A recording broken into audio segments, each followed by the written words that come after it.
Hello, bonjour, testing, testing, one, two, three. It looks like I'm running. Hello, everybody. My name's John F. McDropout. If you're watching this, which you aren't, because there's no viewers right now, it means that I've successfully broadcasted and recorded, and you're listening to me in a playback mode of some sort. I thank you for tuning in and for checking me out. The broadcast tonight is simply a test to see if my new soundboard is working properly. My computer, oh, for fuck's sakes, you know, and you try to mute your feed beforehand, but it's not running when you start your broadcast. And if you're not checking back, you of course don't mute it in time.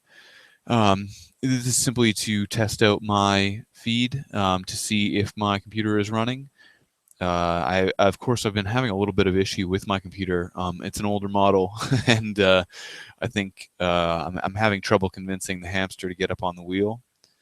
So I'm nursing along what might be called a subpar machine. This is something that I hope to rectify in the future, but for now, I'm kind of using some stopgap solutions. Uh, Basically, this broadcast. And what I'm kind of beating around the bush towards is an invitation to people to reach out to me. I'd really like to begin to, I don't know, at least start to reach out to some believers and non-believers and start to have some more uh, private conversations about what it is that we want out of these discussions and why exactly we are having these discussions. Now, this might seem a little bit meta or a little bit, I'm not sure, useless or pointless to point out, but there really is a necessity for us to look into what it is that we are attempting to justify when we have these discussions and dialogues with each other. And despite the fact that I think we don't necessarily agree on why we might want to engage in dialogue. I think many of us have this idea that we really enjoy it or that we find it satisfying or interesting. But I think that we don't necessarily understand the reason that we have such a compulsion to discuss things with other people and with people that we don't necessarily agree with. Um, when we when we have these kind of discussions in which we attempt to interrogate an interlocutor, I think there really is a process by which we're coming to a justification about ourselves and about our positions. I think within dialogue, there has to be this mutual endeavor towards accessing something truthful about the world, and that it's sort of entailed in the very um, the very access that we have to this dialogue and stepping into these situations, I think really does have a almost unwritten rule about what it is that we're trying to do and the way that we're trying to get at it. For some people on here, I think we can see that it's clearly it's an endeavor to quiet the voices of doubt that are going on in their own head, and I think we seek out those voices in other people and attempt to argue against them when we engage in this kind of dialogue. Um, and I think that's an easy one to see when we're trying to simply justify to ourselves and quiet in ourselves the voice that we see being embodied by other people online. But I think there's also this deeper and this more maybe profound way of going about these dialogues in which we also attempt to become better at justifying for ourselves the reasoning behind our beliefs and the reasoning behind what it is that we think and propose to believe about the world. I think when we are trying to explicate to other people how we view the world, it gives us an opportunity to really examine the model that we have taken in for ourselves. And maybe that's, maybe that's something that we need to keep in view more often, that regardless of whether or not we make any ground or give up any ground against the people that we're talking to, the important part is coming to that realization and building an understanding of our own beliefs in these dialogues. And that's really where the value in this medium does actually lie. So with that, I think I'll shut up for a while and see if anybody does end up showing up. I have put this out to all my circles on Google Plus. If anybody does want to get a hold of me, they can always contact me on Skype at j.mcdropout. Or, I mean, there's always sending me emails or Google Plus invitations. What I really want to get out of these dialogues is something along those lines, where I can come to not necessarily a realization about what it is that's in the world, but about something that is mutually or intersubjectively agreed upon between us. And that within that dialogue, I think that's where we really reach things that we talk about as truth, or as true thoughts or propositions. When we talk about things that we can both agree on or both construct a similar view of the world, I think that's where propositions that yield truth values can actually be apprehended. So that's sort of where I'm going with it. And if anybody's got any comments or questions about that, or just wants to shoot the shit, I'll be willing to hear it. Thank you very much, guys.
Anybody watching who's interested in showing up, the link to join is now in the description of this video.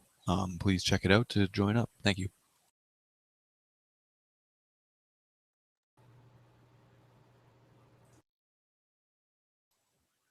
Oh, snap. What's up? What's happening, Abraham? Nothing much. Just bored. Yeah. Yeah, it's a quiet Saturday. Yeah. I was in Nadi's hangout for a bit, but I don't have the tolerance for it like I used to. Gets pretty heated in there sometimes. Yeah, I mean, for me, I see a lot of these people in these hangouts who just have a perseverance and longevity in hangouts that I don't share. So I think, yeah, I mean, I think I'm right along the same lines, where I don't think I'd have the patience to do 4 or 5 hours in a hangout straight. Yeah. And I know a lot of people can go longer than that. So they're gonna outlast me if it comes down to a length. How long I can argue instead of the validity of my points. Pretty much, yeah. Quality over quantity. Yeah, I mean, I hope that's what I'm aiming for, anyways. But it's difficult to say. Did you catch anything of what I was saying before? Or, Yes, I saw about 5 minutes of it. oh yeah,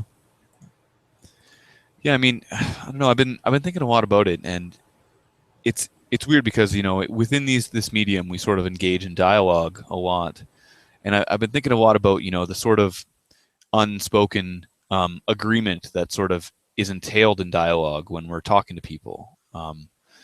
This sort of necessity for agreement to be honest with each other, and an agreement that we're sort of trying to build intersubjective agreement about what it is we're talking about in the dialogue, right? And I think it might be more constructive of us to start talking about this sort of meta discussion around dialogue, that we need to have this understanding about what it is that we're sort of assuming about the partner in discussion, that they're sort of reaching for the similar goal of understanding in this dialogue, and if they're not, that we sort of are not having a discussion but an argument instead. Yeah. Um, Usually that will depend on the intents of both parties. Um, some people will want to discuss, other people will want to make a point to you and not let you make a point to them. It really all depends on consenting parties, well, not consenting, but agreeing parties. Really, that's what it comes down to. You have to, so sometimes you need to use a little bit of brute force before you can get into the calmer discussion. But it's careful. You have to be careful treading the waters, because sometimes people can snap and they won't want to have a discussion anymore. Yeah, I think so. You kind of hit on that. It's sort of discussions are definitely something that needs to be consensual, right? And I think I've been pondering that a lot too. That there has to be this agreement between both parties that we are having a discussion. That there has to be this concession between us in order for there to be dialogue. And I think you're right. I think a lot of people approach these things without the intent of looking at the other person's point, at really assessing those propositions. And I wonder if that's something that is just universal between all of us, right? Just because I see us as also attempting to justify our own positions within this dialogue, and I see that as something that's definitely universal between all of us. Um, and I wonder if maybe those people are just expressing that in a stronger way. Um, yeah, really, it all depends on on the structure, really, of the discussion. Here on Google Plus, mostly everyone does a lot of informal discussion, and I think informal discussion flows a lot better. You can have like a conversation with someone instead of a debate. But there are certain individuals that have a hard time getting into the flow in the first place, because it does come with practice, and for others, they're just naturals at it. But I do think that having structured debates is useful in some ways, because it forces both parties to look at each other's points and address them intelligently, rather than someone makes 5 6 points and the other person only rebuts one or two.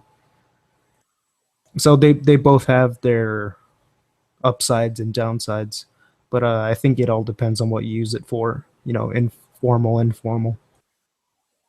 Hmm. Yeah, I think that's a really good point, actually. And there definitely has to be some level of agreement about what it is that these people are looking for when they approach this dialogue. Um, but I wonder how hard it is to really maintain those agreements in dialogue, right?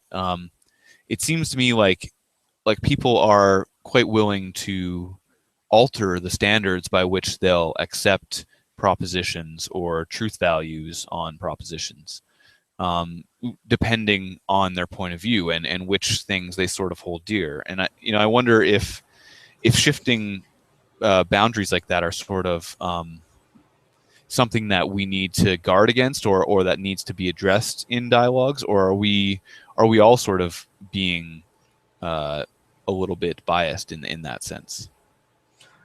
Yeah, I think obviously, if you're entering any kind of discussion, formal or informal, that in some way tests your beliefs, um, I think that it's just going to be a given that there's going to be some bias when either sides are being confronted, for lack of a better word.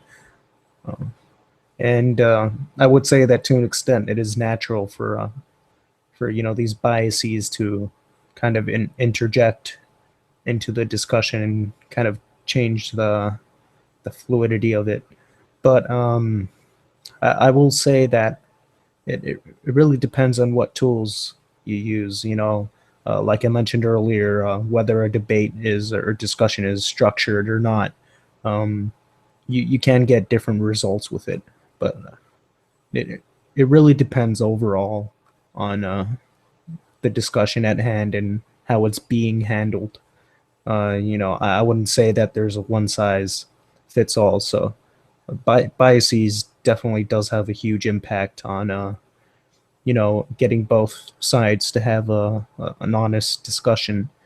But I think that the entire point is having the discussion in the first place, and anyone watching from the outside will be able to see what's going on, whether it's a fluid conversation or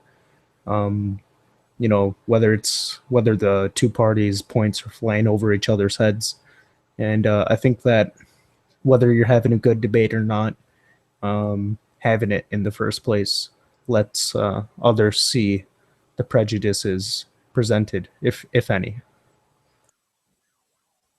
Yeah, I like that. I mean, I think I think there is this sort of it'll all come out in the wash sort of attitude within the live discussions here, right? Yeah, Luckily enough, definitely. yeah, I mean, luckily enough, all this is being recorded and can possibly be recorded permanently, right? And I think that that sort of attitude and that sort of possibility does yield this positive aspect of we can just talk honestly and attempt to discuss it with other people. And when they're not being honest with us, or they're not addressing the arguments, I think that we can at least sit back and be confident in the fact that they're not that other people are going to see that inconsistency.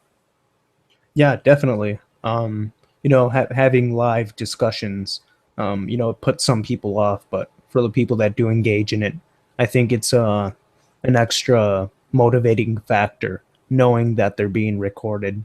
It's a factor to help motivate them to be a little bit more honest. But some individuals get in over their heads and stop caring, and like you said, it all comes out in the wash. So I think that would be part of the process.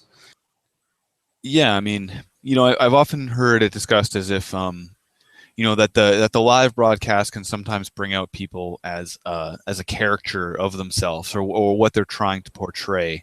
And Yeah, I think there is, of course, a danger to that. But I think even in that dishonest portrayal of themselves, I think there's elements of honesty and elements of truth that squeak out, right? And that can be seen in the long term rather than the short term. And I think that's really something valuable in a discussion, to see that and to experience that when we're talking to people. yeah. When someone the way someone conducts themselves in a discussion is most usually extremely different from how they treat those same beliefs that they're testing in the discussion uh, than in real life. And I think that definitely brings out not necessarily a caricature of the person, but a different portrayal of the same person. Because you know, people either come to defend their beliefs or to question them, and when you get individuals who have very strong beliefs, it's going to show on the discussion, and mostly that's just what you're seeing is how strong their beliefs are. Yeah, I think so. And I think it's interesting how oftentimes I see oftentimes the people who try to portray themselves as very strong believers. I oftentimes see that as almost an admission of the weakness of their position in some cases. Where it's almost like they're working very hard to quell their own doubts rather than the doubts I'm raising. And that's sort of how I feel about these discussions. Is they're oftentimes more revealing about the person doing the talking rather than who's being talked to. Um, and I think that's something valuable we can take out of it, anyways. Yeah, absolutely. You can cycle out, analyze, the discussions in its raw form. You can contemplate the motivations that someone has for saying what they're saying, what the reasons are, and that might give you an insight to their character and what reasons they have, which may not have been clear for discussing with you or someone else. And I think what you mentioned there is actually a good point. That would actually just be overcompensating, and you can talk about this all day. I mean, words are very revealing, especially when here on Google Plus, you don't see people's faces or their actions much. So we go off of the words, and I think that when you restrict someone to words only, uh, to using only words, they will encompass their entire character into that. So I think that it's definitely important to not only analyze the discussion and the topics, but also the person putting forth the ideas. Yeah, I mean that's really good, and I think even for me, I even try to encompass that into something self-reflective. I try to see where I have the urge to put my input into the discussion, and I try to notice what it is that I feel compelled to comment on. And I work hard to at least acknowledge that that must at the very least mean something to me. There must be a reason that I feel that urge. I don't know. I think that's helped me to kind of discover where it is that I feel the most doubt, and sort of eh, put my finger on where I am shaky and unjustified. So I think that it's helpful for me. Um, but yeah, I mean, I when I when I see these discussions happening on G Plus, and I see people talking for hours on end about these topics. I mean, there's a part of me that feels like that that level of discussion about a certain topic really does show a level of shakiness in the discussion. And I wonder if you've noticed that, where sometimes it seems like the people who are most willing to be in these discussions are also the ones who have some of the most contradictory positions that they hold, and it's a result of being so well discussed. I think in these topics, when you have these huge justifications and they're all delineated and explicated, I think that you start to find those contradictions that might be in everybody's worldview, but you don't really notice them because you haven't had that discussion. Yeah, definitely. What tends to happen is the people with the strongest beliefs will uh, will be the most outspoken ones. They want others to see that they have a justification for their more minority beliefs. So when people enter into these discussions, you're seeing the people with the loudest mouths. Essentially, it's very I would say underrepresentative of the majority. But if no one else is having these discussions, then it at least we're having some, right? But Yeah. yeah, I would definitely agree with you on that. Uh, there's certainly very many outspoken individuals here who, if you're participating or watching these discussions, you can kind of be of the mind that these are representative of a larger group, and sometimes that's not always the case. So I think that's also an important thing to consider when you're first coming on here on G Plus, or even if you've been here a while. It does get it does kind of almost put your mind in a loop, just seeing the same people or the same topics, the same discussions.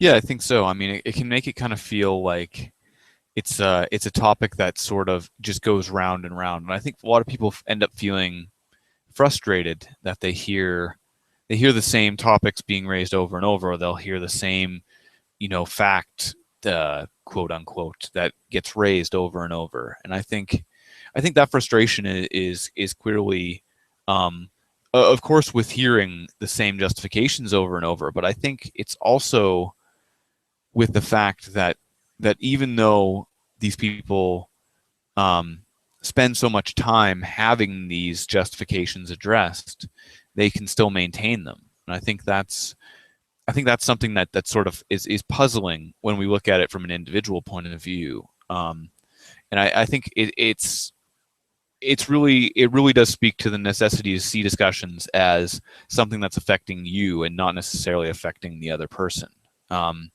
That is something that we need to do for ourselves and not for the purpose of convincing someone else. Um, yeah, I would tend to agree on some level. Usually entering into discussion, it's a given that you at least want to reach a conclusion, however clear or unclear that conclusion may be. And I think the, the biggest problem is that a lot of times the conclusion is rather unclear.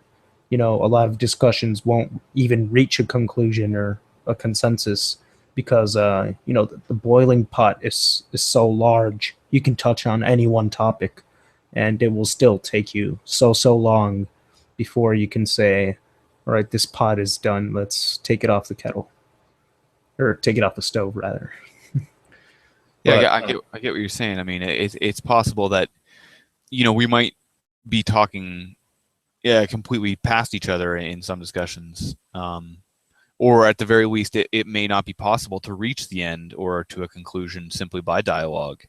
And I think you're right. I mean, we might not have that hard and fast finish line um, about when we're done that topic, but isn't there something in a discussion where we feel we're sort of done with the discussion when we've justified it to ourselves and not necessarily to the other person, right? yeah, I think a lot of people just find that the end point is when they've sort of reached the end of their criticisms of the argument rather than the other person's, and I think that can sometimes be what's happening. yeah. I tend to see this in myself. Uh, I'll get tired of a topic. Honestly, I'll be the first to say that, because you see it crop up so many times in so many different forms, brought up by different people with so many different justifications. But in your mind, you're just observing everything. You're looking at it, examining it, and sometimes you come to the conclusion that, well, this is what I think about this. I'll be willing to have discussions about it in the future, but it's pretty much done and settled for me. And I think that might be the overall, motive for having discussions is for that person to reach a conclusion in their mind. Discussions very very rarely, convince other people. I mean, you're gonna have opposing sides to every discussion. If you're discussing a topic, you can't have a discussion or a debate. It's not a debate unless you've got opposing views on a topic. So you might have two people who think mostly the same things, but they're discussing this one thing that they're totally opposite on. So I think that the hardest part of discussion is to take that opposite and put it together to be the same. And most likely what's going to happen is, as you've said, is in the mind of the person, it'll be done and dealt with. And I think that that's the easiest goal to reach, and should be what we're going for. Because I mean, even if you're not participating in the discussion, you could be watching it and seeing both sides of it, and you might reach a conclusion of your own. Yeah, I think, I mean, that's obviously, I think, I probably what I agree with you the most is that these discussions, especially when done in a live format, but even in private discussions where there's more than, you know, two or three people in the hangout, I think they really are done for the person watching. They really are done for the casual observer who is maybe not putting a position on anything, but is obviously leaning one way or the other, and the observation of those dialogues and the justifications that lead to those conclusions is, I think, probably the most influential. And I think both you and me probably both agree that, you know, that when we had questions and when we were looking for information, what we went for were debates. You know, we sought out people making arguments for and against what it is that we were interested in, and that those debates were the most probably influential as far as what information ended up being imparted to us, and conclusions that we ended up coming to. And I think that if it's not a deciding factor, I think it's something that is so influential that we shouldn't dismiss the value that these dialogues are having, that these casual dialogues are having. That, you know, I think we do take it for granted, a lot of us, that these things are able to be discussed in a public forum like this. But I think we really are missing, if we do take it for granted, I think we're really missing the value that these discussions are having in influencing far beyond simply the the circle of discussion that we're having. Yeah, definitely. I mean, a lot of times I'll see people who are new to Google Plus, and there will be some that will be be put off by it, and there will be others who will stay around and either watch or participate. And I would be one of those people, but I think that in my mind, as of recent, it's been more off-putting than inviting, because as the same topics have been dredged up, people don't reach conclusions. It's well, they do in their mind, but there's no consensus. People bring up the same topic because and the more and more they think about it and they hear that topic, the stronger their own justification for their own belief. That's an effect of the bias of the human mind is you hold a belief that's stronger than another belief. It doesn't matter if there's contradictory information. You're going to hold the information that you like, and that will only strengthen your belief. So I think that the more we have discussions on the same topic, um, I think there should be a line that we draw. We should say, we should put a lid on this. We've made the best arguments that we can make. Here's all the information that is available. If something new comes up, we'll talk about it then. But we're just arguing with the same information that's been available for decades, and I think that can definitely be a problem. Yeah, I mean, in some ways, I agree with you. I mean, I think we are spinning our wheels in a lot of these discussions, and but I think that has to do a lot more with the way that we come to these conclusions.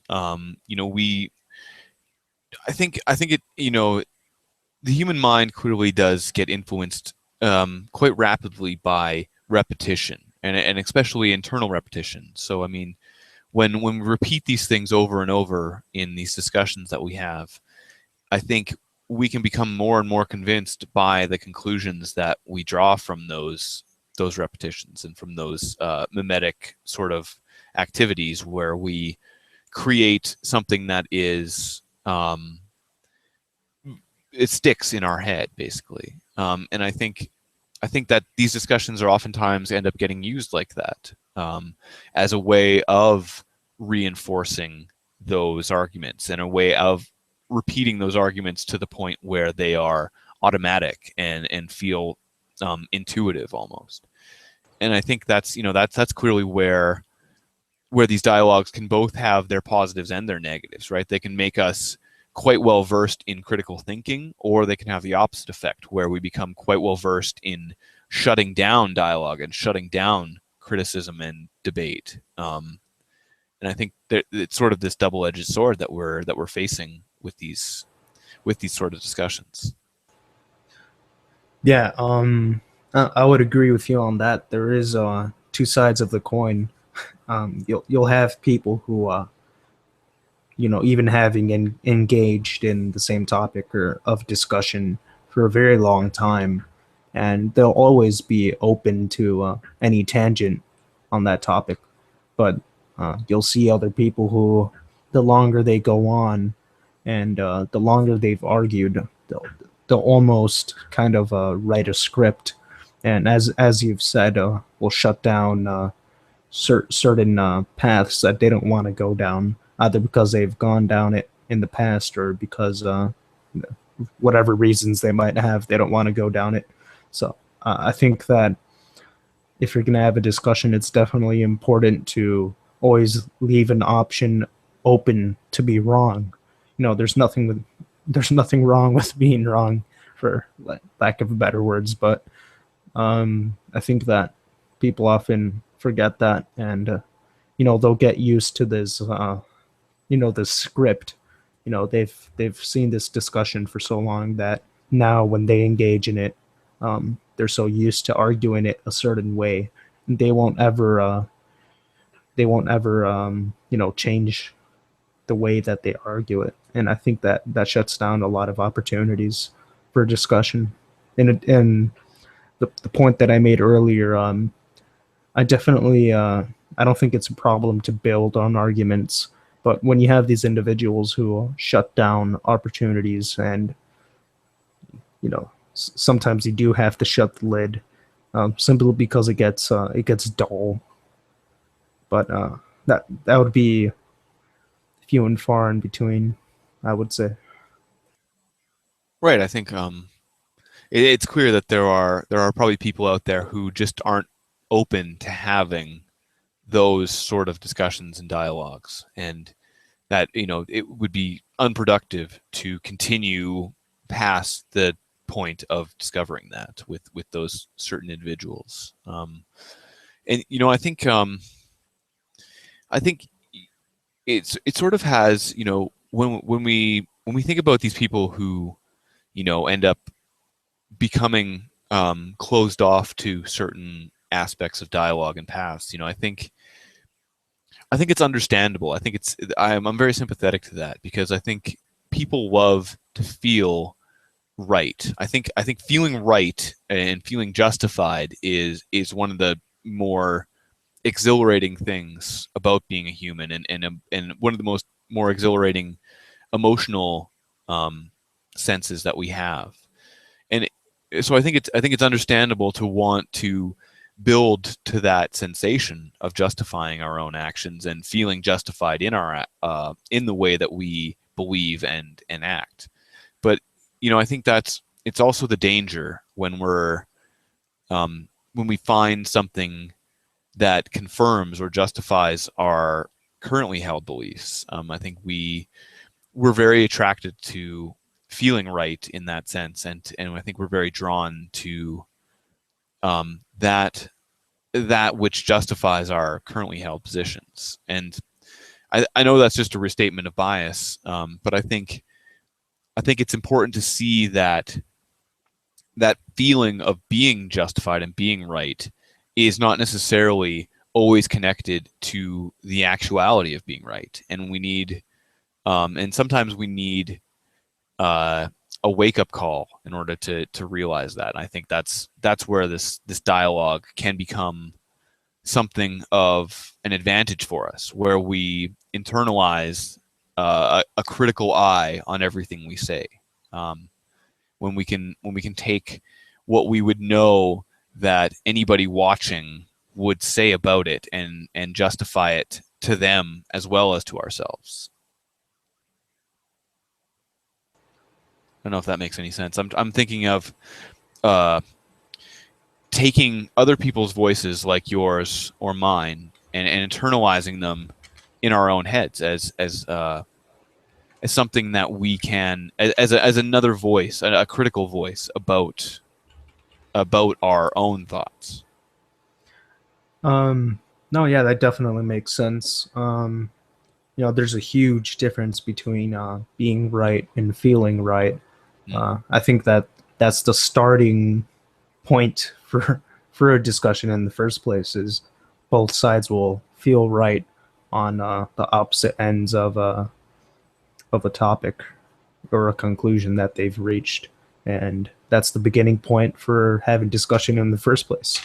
But I think that definitely people will close themselves off to other discussion because they've felt right for so long, or even they've been right for so long, and they will not realize that they may be wrong on a point.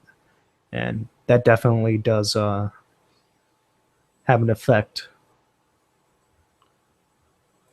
Hmm. Yeah, I mean, I don't know. I'm trying to wrap this into why it is that I feel compelled to interact and how it is that I could interact more productively in these discussions. And I think somewhere along the lines of of an unspoken rule book to discussions, there has to be this admission that that sensation of rightness is brought about um, through certain techniques and through certain methods, right? I think that's what I really want to get at is that when we're talking about being right, there has to be an agreed upon method about getting to that sensation, right? And I think that sometimes we're not even, especially in discussions between theists and atheists, I think sometimes we're not even discussing how we get to that point. We're not even discussing the proper method for achieving that feeling of rightness. And I think it's especially poignant in the presuppositionalist argument where they assume that certainty can be achieved simply through the influence of their deity, which is a clear problem in the discussion. Yeah. The method for coming to concluding to a right answer um, is definitely varies from individual to individual. But this might be a huge factor which contributes to how the dialogue is conducted between specifically atheists and theists. The overwhelming reason being is that vast majority of theists, um, their answer for coming to the right answer is certainty. So it's not necessarily scientific justification or something of the sort, or even logically. If we're talking about your average person, they might not even think about some of the discussions that we might be having, where you get into philosophy or the scientific method or studies and how something is backed up, peer review, no, that those type of things.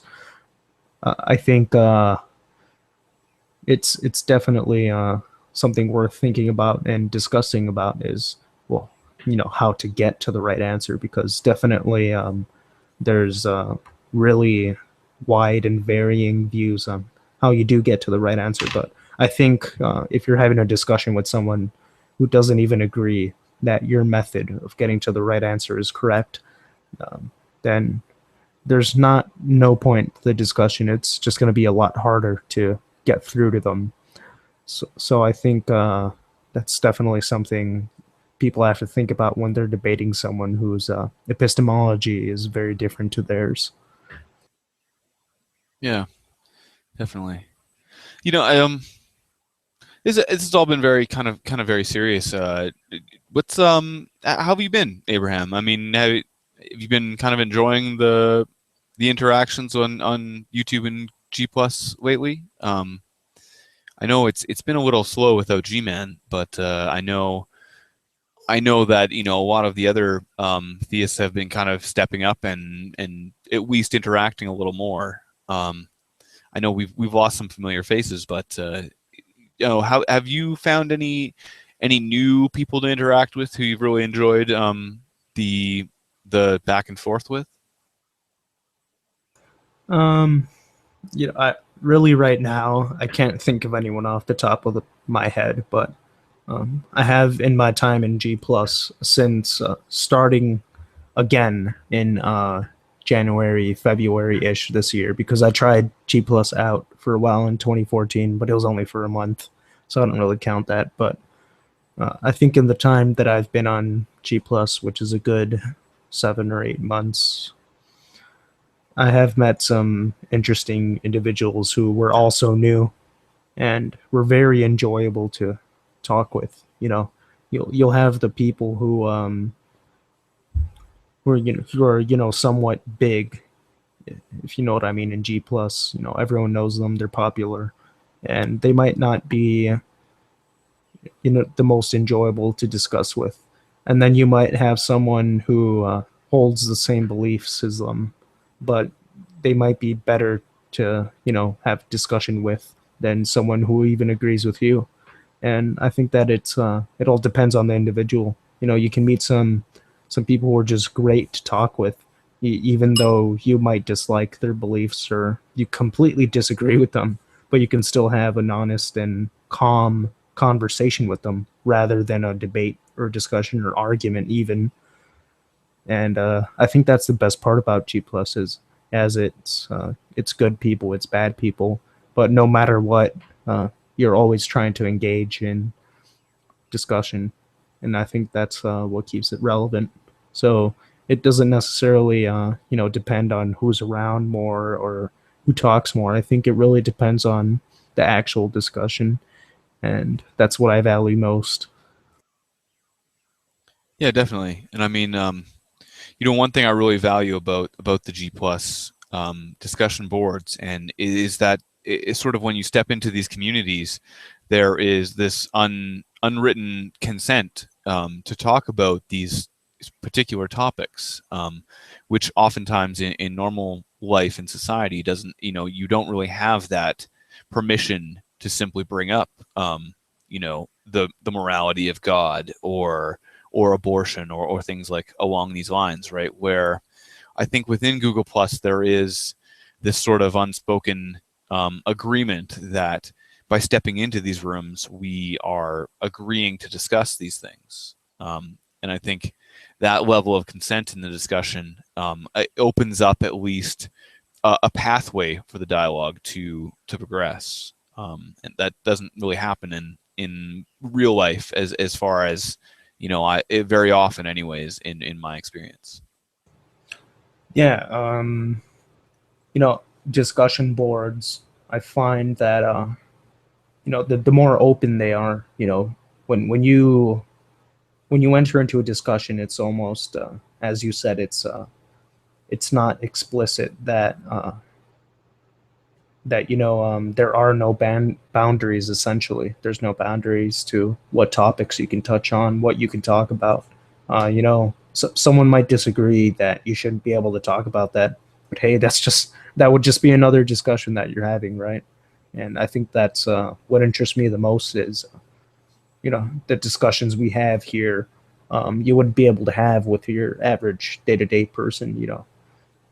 Most often the only inkling of discussion related to these topics that someone would see would be from a debate on YouTube or something like Can versus Bill Nye, and that's the most that they'll ever see of it.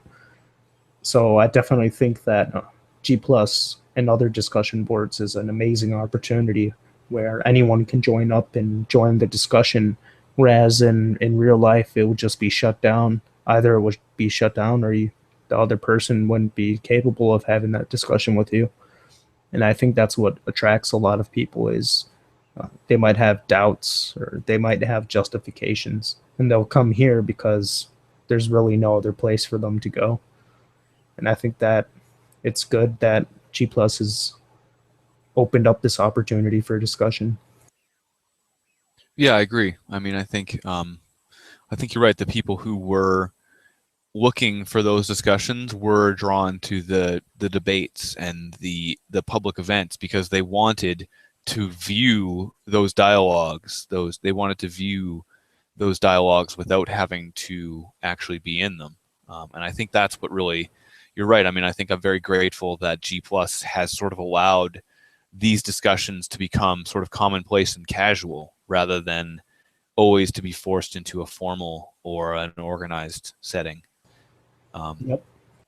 yeah, and I think, I think that's right. I think we should approach this with an attitude of gratefulness that we are allowed to have these discussions with others. That there really is something unprecedented in the ability to dive into these dialogues.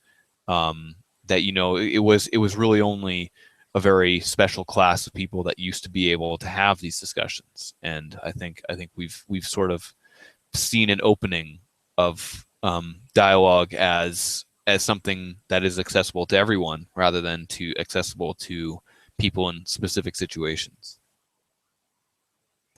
Yeah, definitely.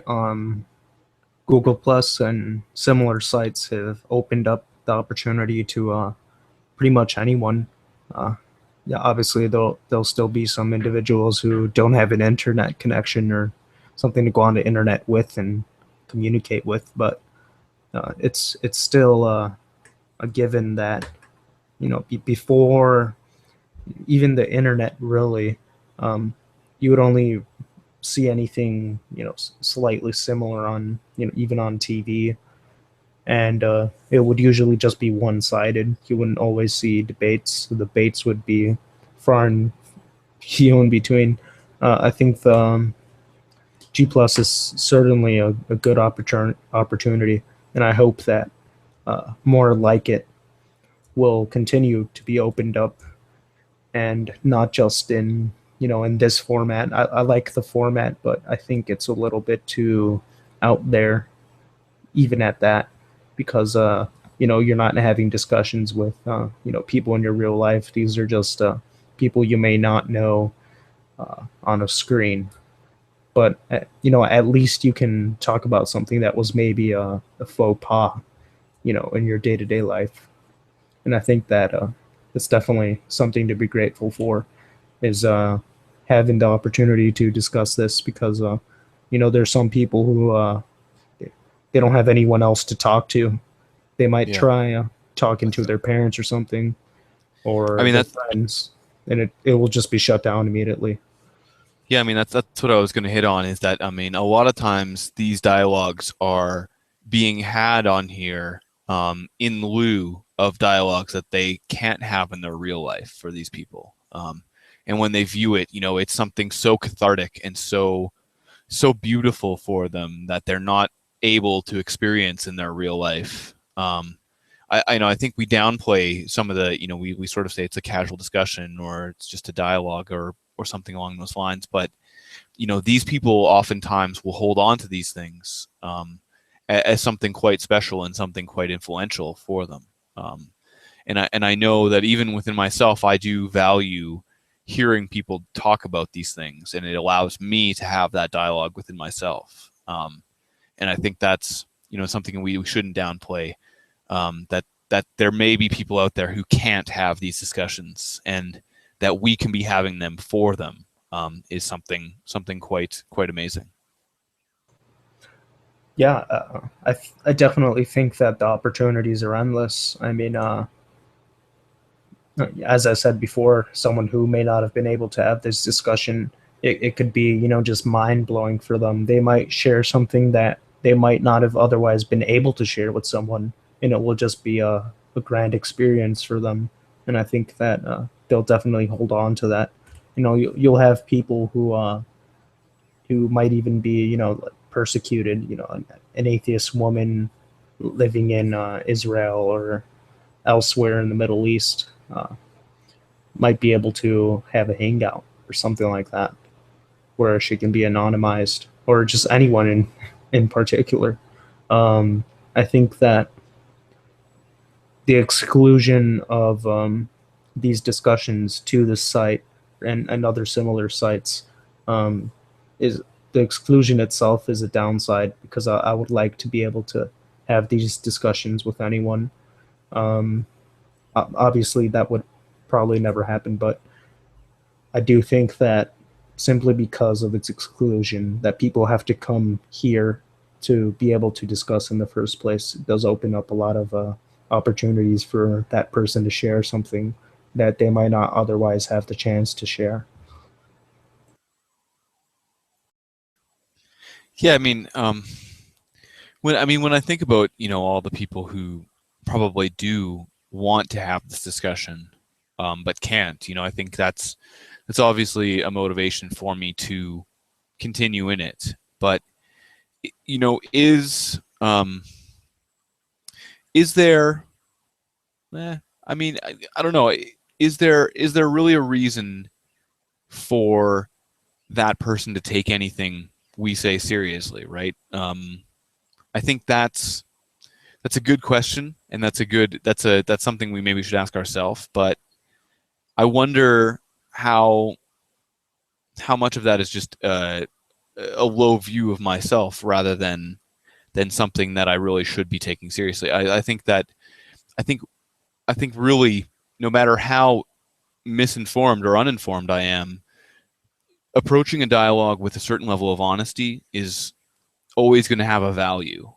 Is what I'm trying to say. It's that even though my self doubt might preclude me from spouting certain levels of facts or what I've conclusions that I've come to, that I think that I need to be willing to have those honest discussions despite my lack of information. And that's not to say I need to spout misinformation, but that I need to get over the idea that I need to know more in order to say more. Maybe I just need to approach it with a certain level of honesty and to see the value in giving that honesty. Yeah, definitely. The willingness to approach a discussion with just honesty uh, is valued and should be valued, because this person is coming to you and saying, look, I would like to have a discussion on this. I might not know much about it, but I do have these ideas, I have these beliefs, I've heard these things from other people, and I just want to talk about it. And I think that that approach is definitely to be respected. It doesn't really matter whether you agree with that person or not. They're being honest, and I think that that's something that should be reciprocated. Is if this person's coming to you and saying, well, not explicitly, or probably more implicit, but I'm having this honest conversation. I'm gonna admit that I don't know this particular this or that, but I think that it should be expected. That's something that should be reciprocated on both sides. Um, Definitely just for respect. And it really is a downer when it isn't reciprocated. It just makes you turn your head away. Yeah, definitely. Um, I think that's something we can all agree to. There are clearly methods of dialogue that are turnoffs to all points, to all people, and that sort of shutting down is never productive. Um, with that, Abe, I think I'll take us offline here, but I'll leave the hangout going here a little bit. I just made the link public, so if anybody wants to join in, they can. Thanks so much for coming and talking to me, dude. I really appreciate it. It was just a test of my machine here. I just put in a new sound card. Seems to be working okay right now. So Yeah, it sounds I'll, pretty good. cool. Thanks, Thanks, by the man. way, for putting the link out and inviting me. No trouble, man. Like, honestly, like I'm happy I got to talk to you. I see you in a lot of hangouts, and I do appreciate what you have to say, and sometimes even your approach, even though I think that people sometimes do have criticisms of it. So it's nice to talk to you one on one, dude. Yeah, no problem, man. I've seen you around a lot too, and I don't know if Google has taken you off my circles, but I'm pretty sure I followed you Oh, before, but I don't know. Uh, Whatever. But yeah, no, it's always a pleasure. I don't get to have discussions like these very often, and it's always nice to have them. yeah, cool, man. Just So kind of the meta discussion. yeah, like I like to think about thinking. So that's sort of, when you start to get into that meta topic and discussion about dialogue and about coming to conclusions. I think that's one of the more rewarding discussions for me. So thank you very much, man. I really appreciate it. Yep. I'm going to change the title of this hangout to sort of reflect what was happening here. But awesome. Well, I'm going to take this offline, and we'll let her buck, see if anybody shows up. Cool. Yep. Thanks, Abe.